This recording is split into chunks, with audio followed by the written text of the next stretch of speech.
On today's show, we're getting geared up for this year's live Bald EagleCam. We'll take a look back at last year's camera and how Eaglet Harmon's story touched us all. And we meet an ice fisherman who never gave up on the sport of ice fishing. You won't want to miss his story. Now that it's winter and temperatures are low, be sure to know the signs of frostbite. Our experts at HCMC walk us through the dangers. And later, our classic features a favorite duck hunting haunt of mine. It's a place you would never guess. This is the incubation room. Those stories and more next. Minnesota's select GMC dealers present Minnesota Bound. From the North Country, here's Ron Chera and Raven, the Black Lamb. Hi everybody, Raven and I welcome you to the show. Are you in a romantic mood? Yes, I think you are, pity me. Anyway, our first story is about another kind of romance, eagles returning to the nest. It's going to be a few weeks, of course, but we're getting ready for another live EagleCam. So we thought, let's take a look back and see what happened.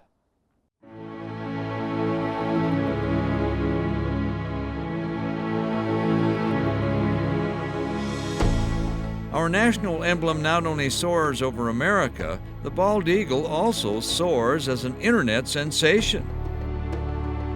Last spring, a pair of Minnesota bald eagles, nesting in front of a live web camera on Minnesota Bound's website, mnbound.com, attracted more than 4 million views and gave a huge lesson in the ways of nature. The drama began after 2 eagle eggs hatched, and days later one of the eaglets disappeared, taking a fatal fall out of the nest. But the drama didn't end there. Suddenly the second eagle chick seemed to be in trouble, its wing apparently damaged and in need of repair. Should we let nature take its course? Viewers who had named the young bird Harmon said no. So, to the rescue came a crew from the Raptor Center at the University of Minnesota.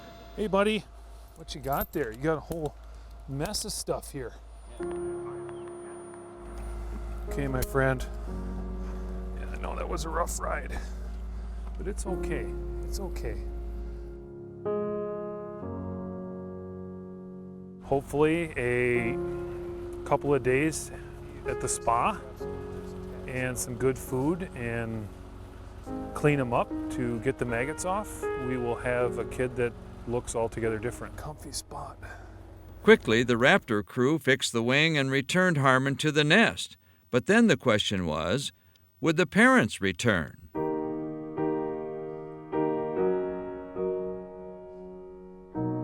After 24 hours and no sign of Mom and Pop Eagle, all hope was fading. When the parents returned and reunited with their lone surviving young. And they lived happily ever after. But the story doesn't end there, because Minnesota Bound will again bring you the life and times of a bald eagle family, thanks to Mark Wegscheid from Broadband Corporation. This is a mount we made that the camera will go in. We haven't had this before. So we're gonna load all this up into the boom and head up. Head up to an eagle's nest to mount, shall we say, a spy camera on the feathered occupants when they return for the spring nesting season.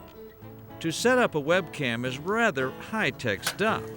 There's a solar panel and then a little box on top. That's a wireless radio. Okay, it's time to head up to the top floor. What we'll do is we have the old equipment that we need to take down, which is a mic box and the old camera. When we take those down, we'll mount the new camera up on the tree. He'll be logged in on the bottom and we'll aim it in. And then when we're all done with that, we're gonna take the log that we made as a housing for the camera, and we'll mount that over the top of the new camera. That will allow the eagles to climb up the trunk of the tree rather, and they won't affect the camera. And so what we're gonna do is put it on the top under that log. As you might expect, this eagle condo comes with, well, an eagle's eye view. This is the camera that'll be going up. It's an indoor-outdoor camera. The interesting thing about it is it doesn't have the illuminator like we had on the old camera, so it draws a whole lot less power, but it's considered night-day camera.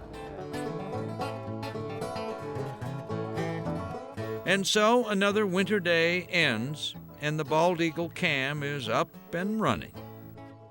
Simply click on mnbound.com to watch as the rite of spring begins in the life and times of our national emblem. Try a little airplane jig with a fat head on it. Coming up, this ice angler not only shows us the ropes of ice fishing, he inspires at the same time. Minnesota Bound, brought to you by Minnesota's select GMC dealers. Renewal by Anderson, makers of quality replacement windows and doors. Connecticut, better water flows from better thinking.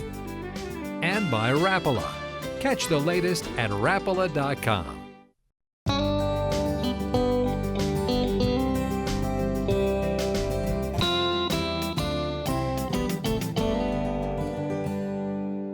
Up next, a story about ice fishing, but it's really not that simple. It's a story about a man who's so passionate about ice fishing, nothing stands in the way. Put your gloves on. On a cold winter day in Minnesota, Get her stirred around, get the coals nice and level. the daily chores for Chad Brandt seem pretty routine in his Itasca County home. So there, we got stove loaded. We'll leave her draft control open, let her burn up good, and Makes things set that cozy. down and sign on to the internet. I usually mostly email type of stuff. Hi Pops, how's things in Texas today? It's pretty here today, about 23 below this morning. And we'll send it off.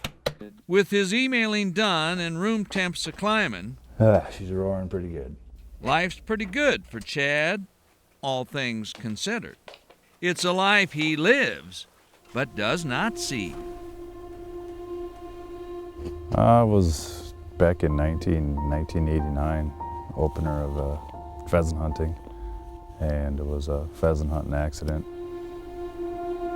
We were hunting in kind of a little creek bottom at a farm, and a bunch of birds got up, and I pulled up on a bird that was flying out across in front of me, and before I got a shot off at that bird, somebody in our hunting party had shot at the birds that were flying at me, and I missed the birds and got me. So last thing I ever seen was the image of a nice rooster flying across a alfalfa field. Today, Chad also remains in the hunt for a full life. Having had been able to see before and then having to lose your sight is a big advantage to help you out without your sight, you know what I mean?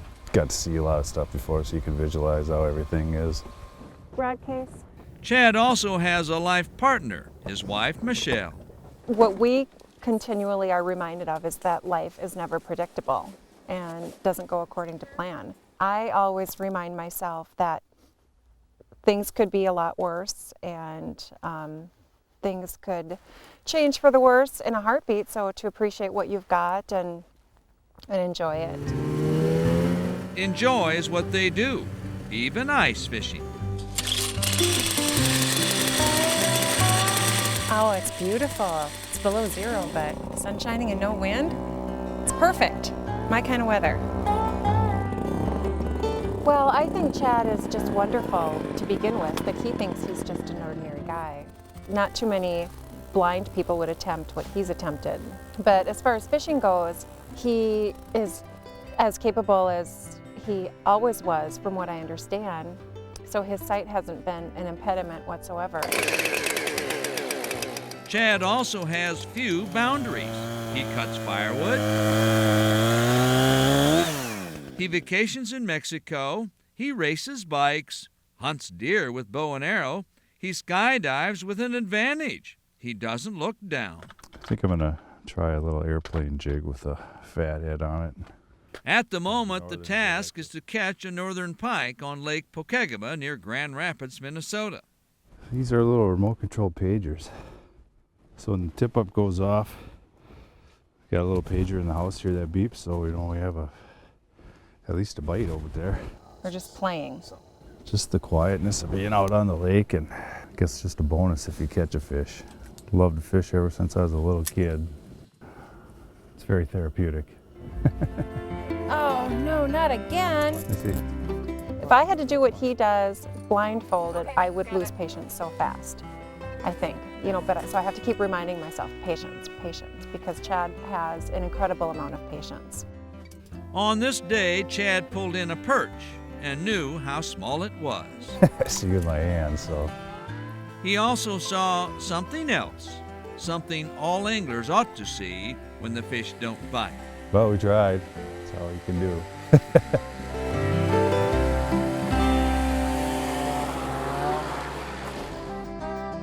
Yep, it's that time of year, time to watch out for frostbite.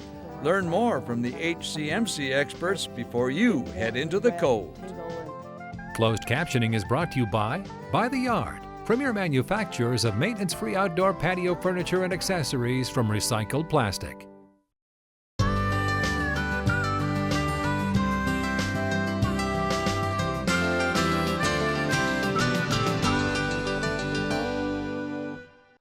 You know, while the beauty of winter is all around us, there are some dangers out there, especially when the temperatures drop. Something called frostbite. How do you treat that? How do you identify it? Well, we asked the experts at Hennepin County Medical Center. Winter in Minnesota means more than sneezes, ice fishing, or wind chills. It also means something called frost nip, or the more serious frostbite. Frost nip is what a lot of us experience when we're outside for a long time. We come in, our feet get warm and red and tingle, and you feel like the blood flow is coming back to them.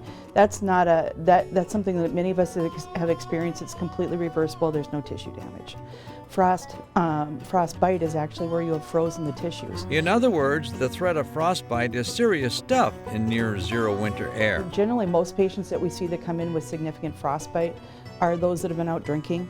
We're frequently not properly dressed when we're going out for the evening. You know, as you know, the wind doesn't really change. It's all about the temperature. It also has to do with our age and how well we perfuse. And that's why we tend to frostbite areas that are distal, like our ear tips, our fingertips, our toe tips. Elderly population that don't have very good blood flow can get frozen parts much more quickly, and they don't have as good of feeling. So it can happen, you know, in as little as 5-10 minutes in really bitterly cold weather without proper attire. My recommendation is if you're concerned, you think you may have frostbite, you should immediately come to the emergency department at HCMC and be evaluated. The one about unthawing in a slow fashion using water and ice is wrong.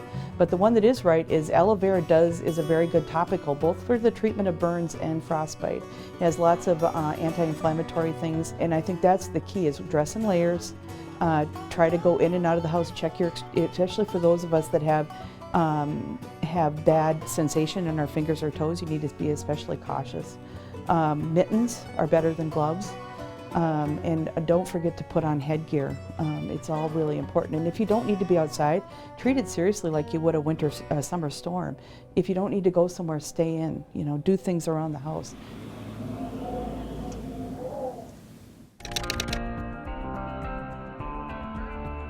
Hi, I'm Rob Dreeslein, Managing Editor of the Outdoor News Publications. Minnesota just finished year 3 of its Antler Point restrictions experiment in southeastern Minnesota. Now it'll be up to the Minnesota Department of Natural Resources and the legislature to decide whether to keep them for 2013 and beyond. The Zone 3 Antler Point rule that's been in place works like this. All adult hunters can shoot a buck only if it has at least 4 antler points on one side. Now, the theory behind this is that passing on smaller bucks allows the herd to grow more balanced, and it has the added benefit of producing more older, bigger bucks in running around in the woods. Hunters like bigger bucks. Because deer have a short lifespan, antler point restrictions can show pretty fast results, and that's just what's been happening in southeastern Minnesota this past fall. In recent weeks, Outdoor News has printed dozens of photos of trophy whitetails from the area. After some initial doubts about antler point restrictions, it appears that the majority of hunters are beginning to support the rule. The DNR is surveying hunters on the topic this winter, though the legislature will ultimately decide whether to keep antler point restrictions for 2013 and beyond. I, for one, hope they do. The debate about Antler Point Restriction's future has been playing out in the Outdoor News Letters to the Editor section in recent weeks. If you would like to chime in, I encourage you to email me a letter. Send it to editor@outdoornews.com. For regular updates on this topic, check out the print edition of Outdoor News, or you can view us online at outdoornews.com. I'm Rob Drieslein. Coming up, our classic takes us to the Hollywood state of California for some duck hunting. You have to see these skies to believe it. Minnesota Bound, brought to you by Hennepin County Medical Center, bringing outdoor safety tips from the experts at HCMC to your mobile device. Minnesota Agricultural Water Resources Coalition. Minnesota soybean farmers and their checkoff, sharing their real story about responsible, ethical agriculture for life. Visit therealstorymn.com to learn more.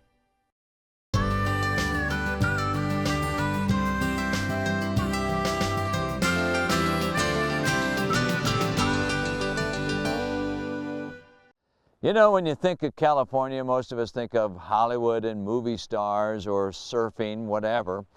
But do you ever think about ducks and duck hunting, birds filling the sky? Well, you should.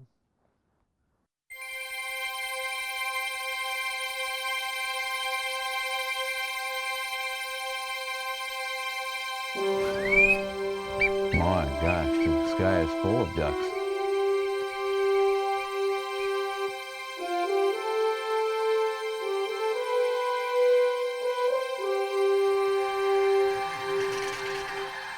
Maybe this is why there's a song called California Dreamin'. Comes a big flock of geese high over us. But this is no dream. This California sky is real, alive with ducks, alive with geese.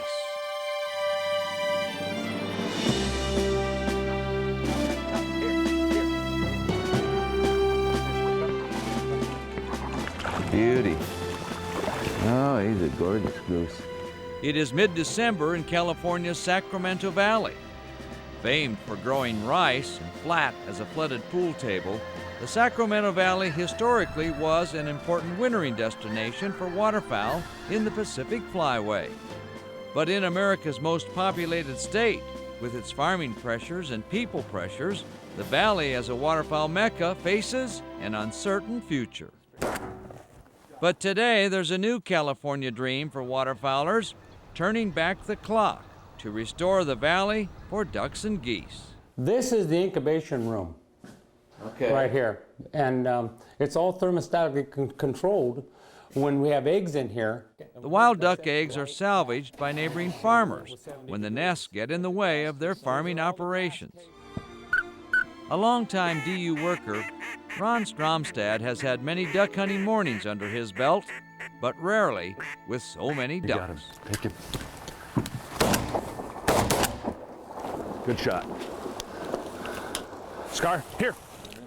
Successful duck hunting here is all about having some wind. Yeah. More wind might have livened the decoys, but in the company of so many real ducks, it didn't matter. Oh, beautiful. While Cigar fetched another bird, the California sky was also filled with a sense of hope. Hope for waterfowlers of the future. There used to be 4 to 5 million acres of wetlands here in the valley. Due to our agriculture first and now urban expansion, a lot of that's been converted to other uses. We were down to less than 200,000 acres in the valley at one point, and now we're back up close to 300,000. So we've actually had a net gain, but we're crowding an awful lot of birds into a relatively small areas.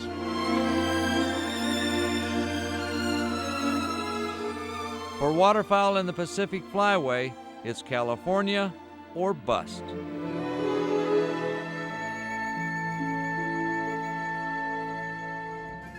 Wow. You know, that still ranks as one of my fondest duck hunting experiences, with birds filling the sky.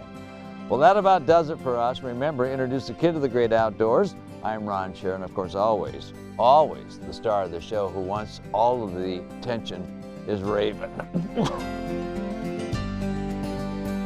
Guests appearing on Minnesota Bound receive gift certificates to Crave Restaurants. Fresh, vibrant, American. Transportation provided by Premier Transportation, Call 1-800-899-7433.